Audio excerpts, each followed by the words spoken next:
মাকে কখনো তিনটি কথা বলবেন না। মনে রাখবেন, মা হচ্ছে পৃথিবীর ভিতরে এমন একজন যিনি সব সময় আপনার জন্য কাঁদেন, যিনি সব সময় আপনার কষ্ট বুঝেন। ওই মায়ের সাথে কখনো খারাপ ব্যবহার করবেন না।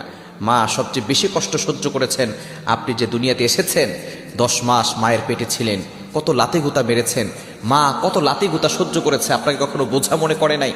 প্রসব ব্যথা যখন হয়, একটা মানুষ সর্বোচ্চ 45 ইউনিট ব্যথা সহ্য করতে পারে, কিন্তু একজন মা 57 ইউনিট ব্যথা সহ্য করে। কেন ইমাজিনের, আপনি কল্পনা করতে পারছেন কতটা ব্যথা সহ্য করে, প্রসব ব্যথা সহ্য করে তারপর আপনাকে দুনিয়াতে এনেছেন।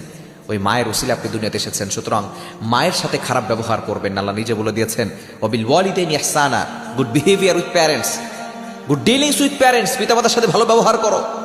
মাকে কখনো তিনটি কথা বলবেন না। নাম্বার 1, 1 নাম্বার হচ্ছে, মা যদি কোনো কিছু বলে আপনি বলবেন না তুমি কিছুই জানো না। যেই মা আপনাকে শিক্ষা